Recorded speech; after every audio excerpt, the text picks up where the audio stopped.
If there's one news item that caught the attention of ordinary St. Louis residents this week, it's the potential demise of the Loop Trolley. Supporters of the 2.2-mile rail system, like businessman Joe Edwards, want St. Louis County to provide $700,000 to keep the train afloat. St. Louisans don't give up on sports teams. They keep rooting for them, and the teams keep working for their fans.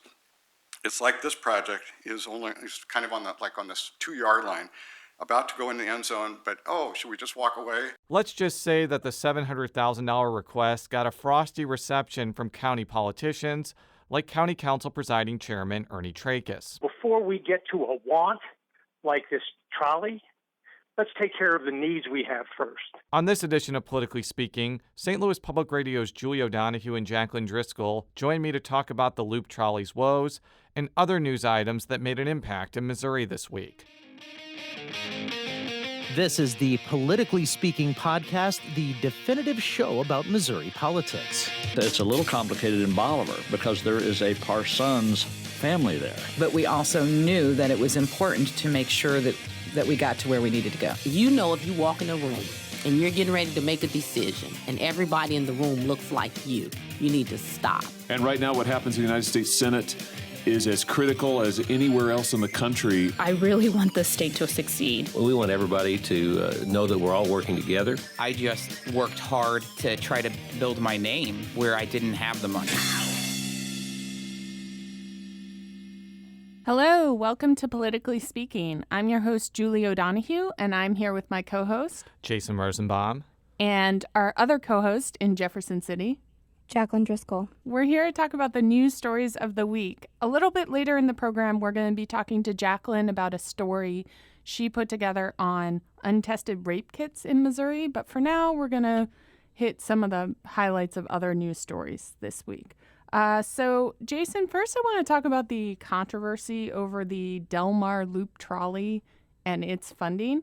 Can you explain to us, before we get into what happened this week, what the historical context of the Delmar Loop Trolley controversy is? I could, but it would probably take 300,000 minutes. So I'm just going to explain it as simply as I can. The Loop Trolley is about a 2.2-mile trolley that goes from the Missouri History Museum to the University City Library.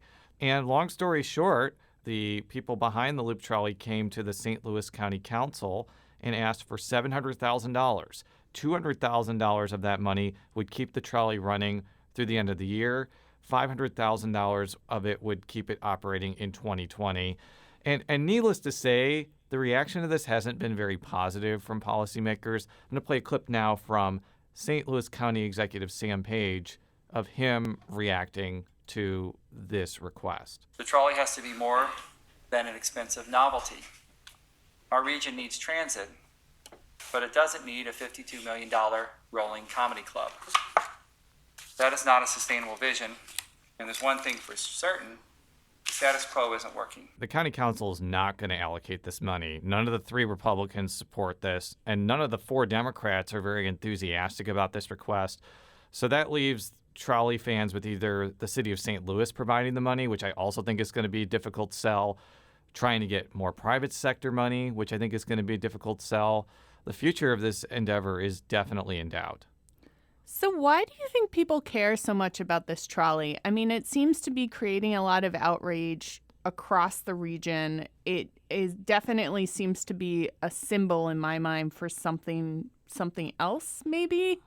I think it's a matter of priorities. Even if the money that went toward the trolley was just money that had to go to transportation-related things, I think there's a feeling that the trolley is a novelty and an unnecessary expense in a region that has so many gaping issues. It's kind of a way for people to get their aggression out against something that they feel is unnecessary. And I want to ask, the federal government put up quite a bit of money for this trolley. What happens? Do we have to pay or does someone have to pay the federal government back if the trolley ceases to operate? The short answer to your question is probably. I talked with Jim Wild of East West Gateway about this exact issue, and he talked with the federal government, and they're trying to determine how much federal money would have to be paid back if the trolley shuts down. They probably won't have a number for a few days, but I think that answer basically says, yes, there is going to have to be money paid back. And undoing this is going to be really challenging.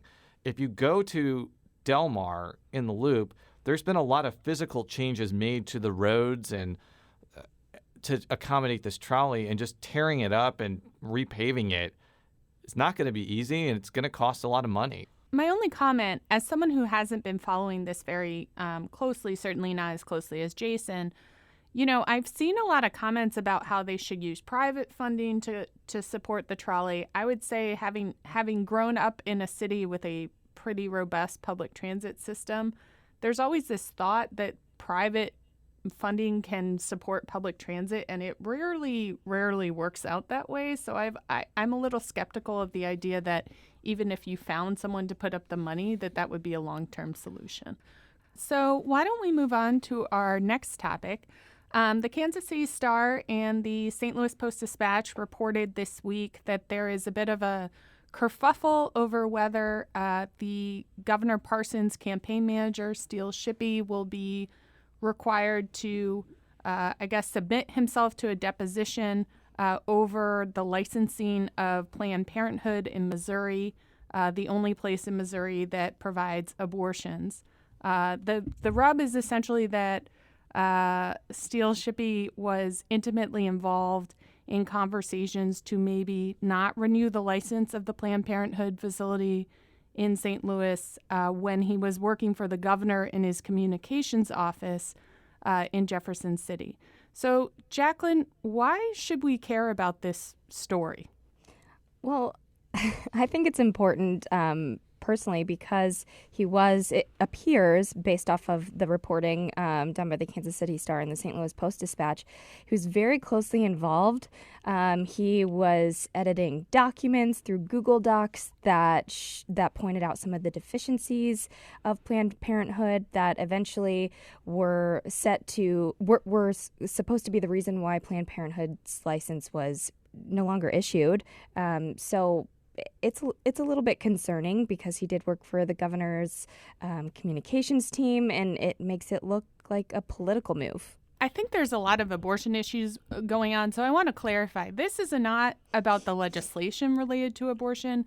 This is about whether a Planned Parenthood facility in St. Louis should retain its license that allows it to operate and offer abortions. And I think people who are skeptical of Steele Shippey's involvement would say, if the license is supposed to be based on whether we're operating appropriately, why does the governor's communications person have any expertise on that subject matter? Jason, it sounds like the state argued unsuccessfully that Steele Shippey should not be submitted to an interview or a deposition because he was being harassed by Planned Parenthood. What do you think of those statements? I don't know. I don't want to make a value judgment on the legal argument. I do wonder, how valuable Steele Shippey is going to be for this entire enterprise. I think that probably people within the Missouri Department of Health and Senior Services would probably be the primary sources for this. My assumption is Steele Shippey was probably doing a lot of the communications and messaging for this move, and maybe was communicating with some of those people, but I don't know how valuable that information is going to be compared to talking with the principals, if you understand what I'm saying. I've known Steele for a long time. He helped run Jay Ashcroft's successful Secretary of State's campaign. He worked for Jay Ashcroft before moving into the Parsons administration as the communications director. And now he is the running Governor Parsons' campaign for a full 4-year term. So he's well known throughout Missouri politics. A lot of reporters have dealt with Steele either if they have some question for Jay Ashcroft or for now Governor Parson. And I'm sure that we're all communicating with him if we want to talk about campaign things. So definitely puts a high-profile figure, I guess, in a high-profile legal fight. I think the governor's office is maintaining, if I'm reading the stories correctly, that Steele was mostly editing documents related to press releases, which would go to Jason's point that he would have been involved in the communications and the messaging. I think there's a little bit of dispute about exactly what he was doing. if I'm reading the articles correctly. Yeah, it said that Kelly Jones, the governor's current communications director, said that Shippey was never really working on anything outside of his normal role when he was in the position working as the communications director for the governor. Again, that's being disputed by Planned Parenthood, as we've seen in the Kansas City Star and St. Louis Post-Dispatch just reporting. I think it's interesting. I think it's going to be interesting to follow, but I'm kind of leaning on the side of Jason. I don't know how valuable the testimony will be, but it will be interesting to see it play out and see how involved he was. We're going to move on to our next topic, which I think I'm the only one that wants to talk about, which is Senator Hawley going to Hong Kong. The junior senator from Missouri, Josh Hawley, made a trip to Hong Kong where he seemed to talk to a lot of journalists, protesters. He was certainly active on social media about this. The interesting aspect of this is that Hong Kong is in the news very prominently right now because the NBA is in a bit of hot water for not pushing back on China with regards to pro-democracy protests in Hong Kong. Yeah, specifically the Houston Rockets GM tweeted out a supportive tweet in favor of the protests, and China is very, very angry. This is not uncommon. If somebody makes some favorable comment about Taiwan, they get the same way. I would totally agree with you. This is not uncommon. I think that there is something unusual about this in that it's kind of happening in a realm where people normally aren't paying attention to that. It's sort of casting a pall over the beginning of the NBA season because they're over there to play games and kind of open up the beginning of the season, and they're having to respond to comments about whether they think China should be held responsible for what's going on in Hong Kong. And I think that Senator Hawley is there for broader reasons than the NBA, even though he has commented on like what LeBron James said about that. If you've listened to Senator Hawley since he's announced as a federal candidate, he's taken a pretty hard line against China on a lot of different things, whether it be trade or human rights. I'm not sure how much that dovetails with what President Trump thinks about China, because frankly, Trump is all over the place. Some days he's saying China's the worst thing in the world. The other, he's like saying China is great and things. It's really hard to follow, to be very candid. I think Senator Hawley thinks that there is genuine groundswell of outrage against China trying to like micromanage messaging when it comes to American entities, and he clearly thinks that is a cause worth fighting for. With regards to Senator Hawley, I kind of see this concern about Hong Kong dovetailing nicely with his concerns about big tech. Do you see a connection there? Possibly. Interestingly, this entire China imbroglio, second week in a row I've used that term, has popped up at the same time like South Park has made a big issue of that. I watch South Park pretty religiously.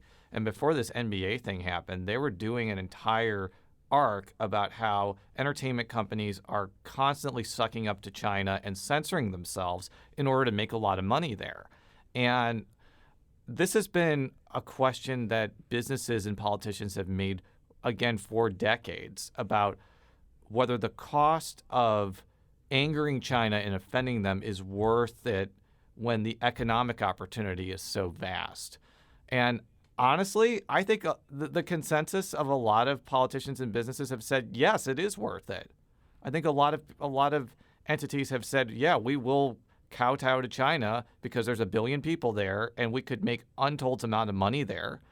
And they haven't taken that same approach with Cuba or other authoritarian regimes. I think that we're going to go back to the status quo and forget about this, and we'll keep doing business with China just because it's within the best interest of a lot of entities. We're going to take a quick break for a minute and hear a message from our sponsor. And we're back. I'm Julie O'Donoghue. I'm talking to Jaclyn Driscoll about a story we're doing on untested rape kits in Missouri. Jaclyn, can you give us a summary of what is going on with rape kits in Missouri? Sure. There are thousands of untested rape kits.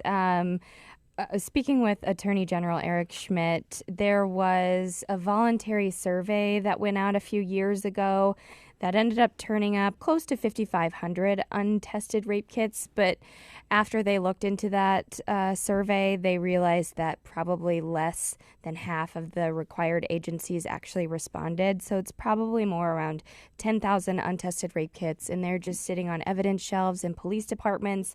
They're sitting on shelves in the hospitals. There's several reasons why these tests have been sitting on shelves. Sometimes victims go to the hospital and they come in and they say that they've been sexually assaulted or they've been raped, and they just don't want to get any diseases, but they don't want to press any charges. So they go ahead and they complete a rape kit.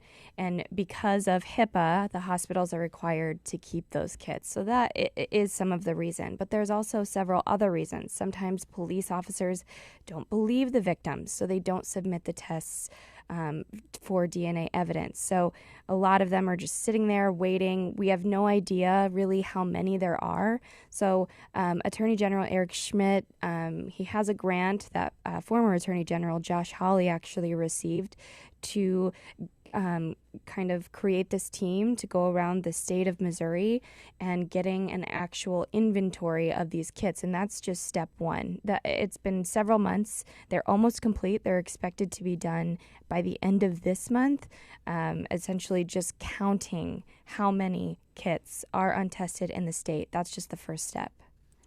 Do we have an idea of where these rape kits that are untested, if they're across the state or they're concentrated in certain areas? Is there any sort of accounting of where they might be?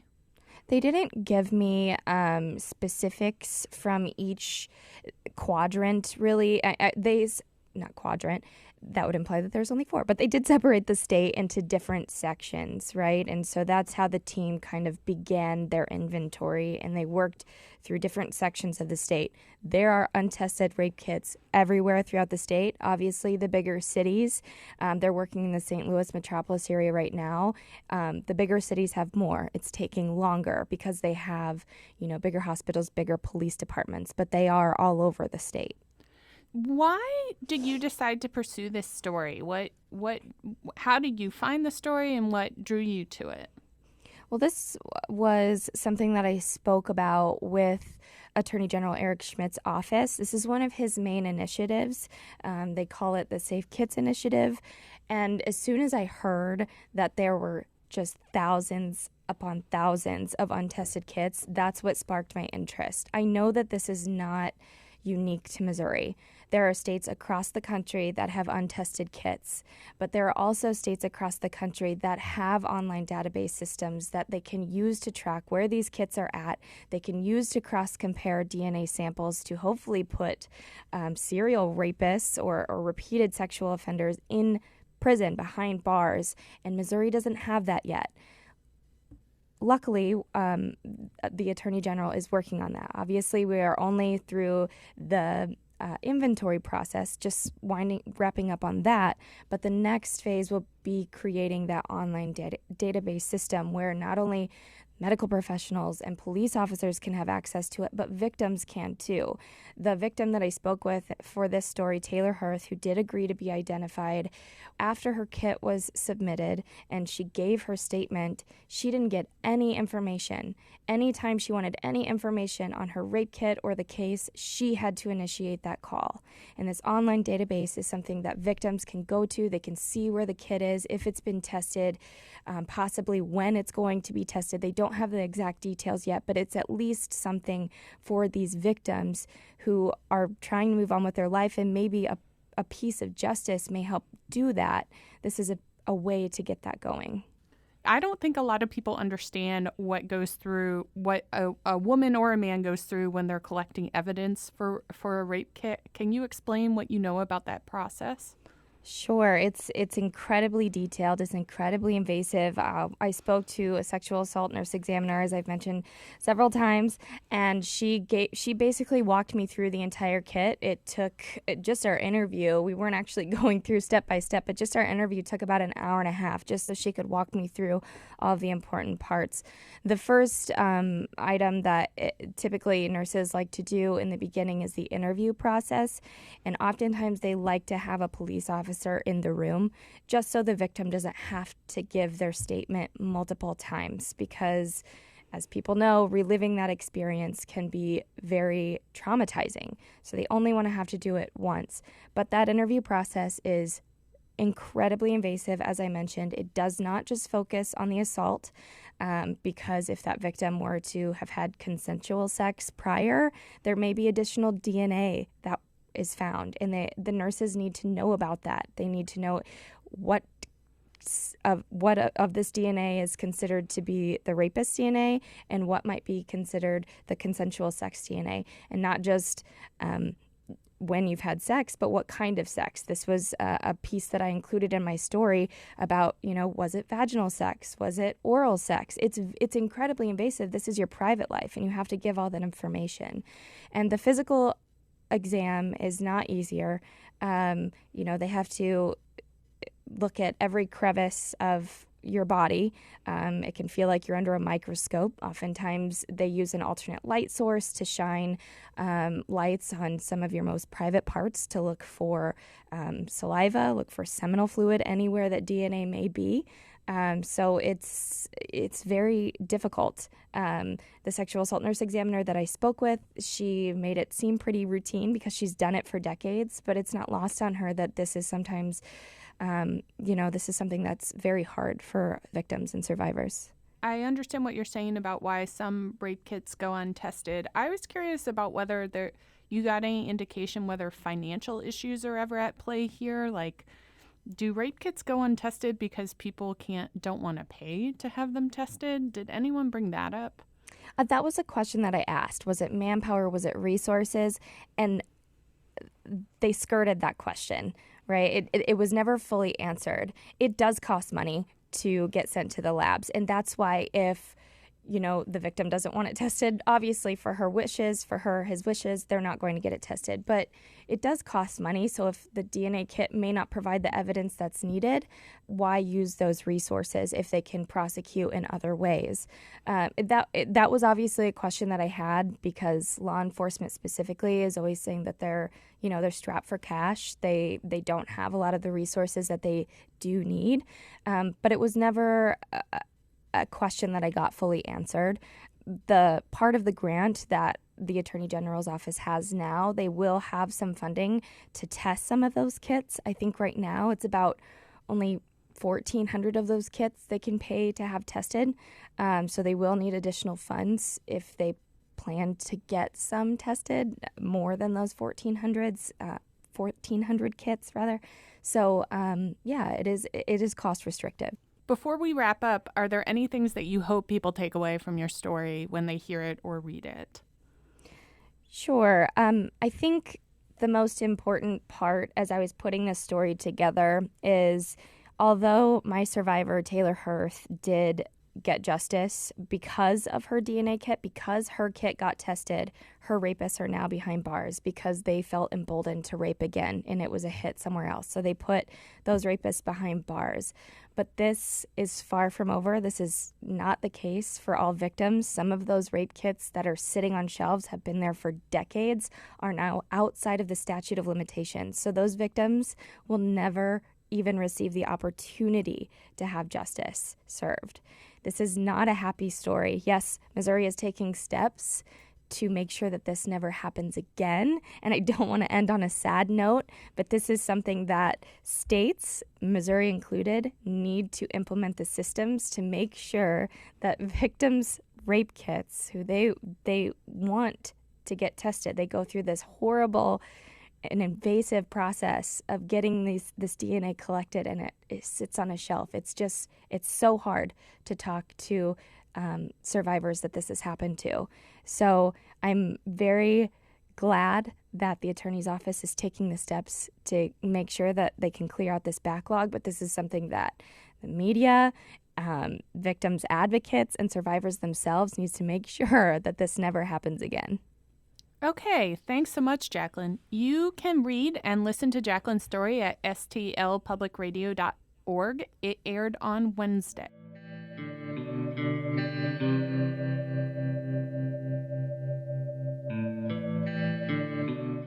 The St. Louis Blues visited the White House and President Donald Trump on Wednesday as is tradition for the winners of the Stanley Cup and most major professional sports teams who win championships.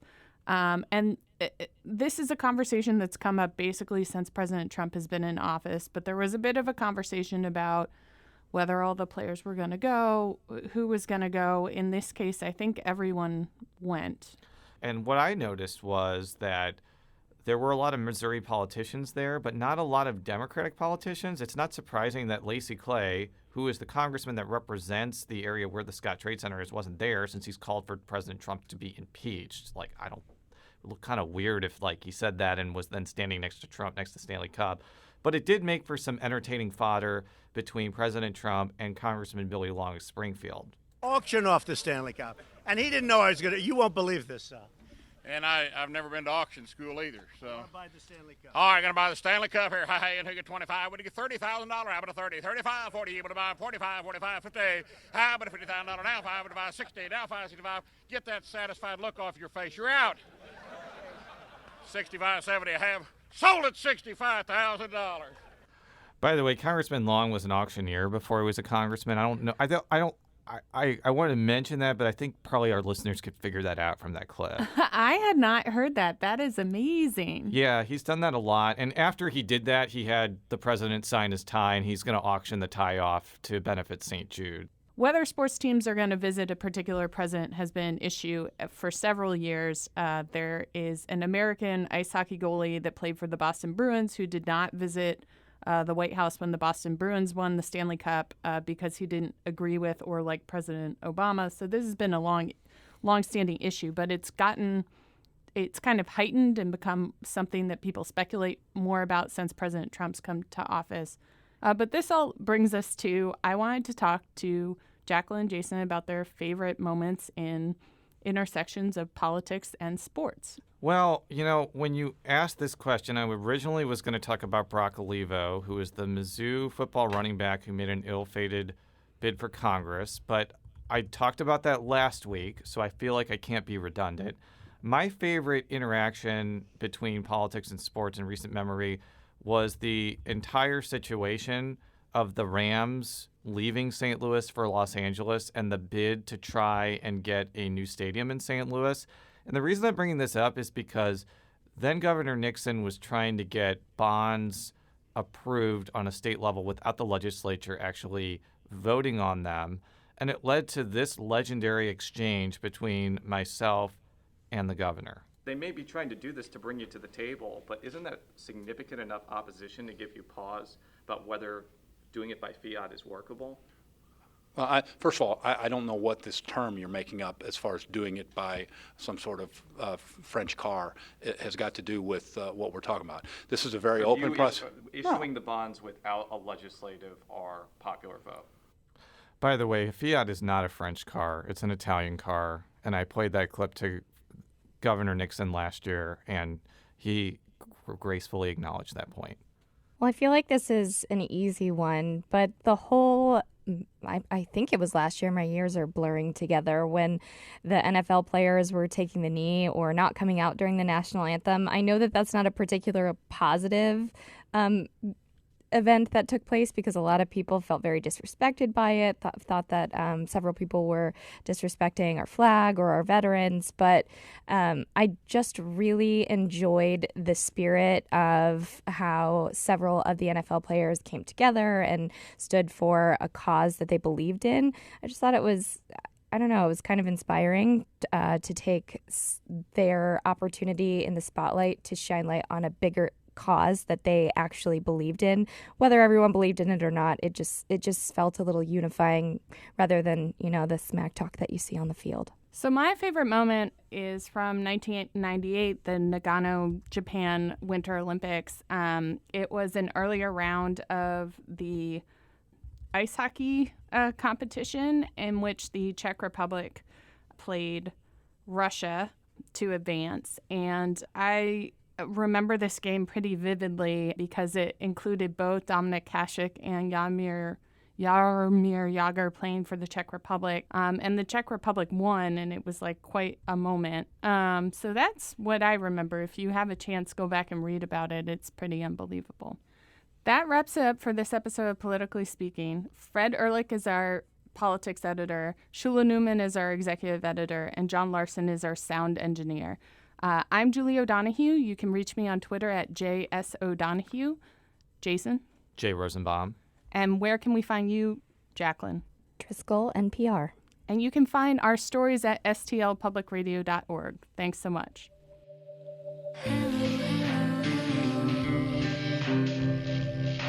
Substitutes went down, and my memories free. Hello,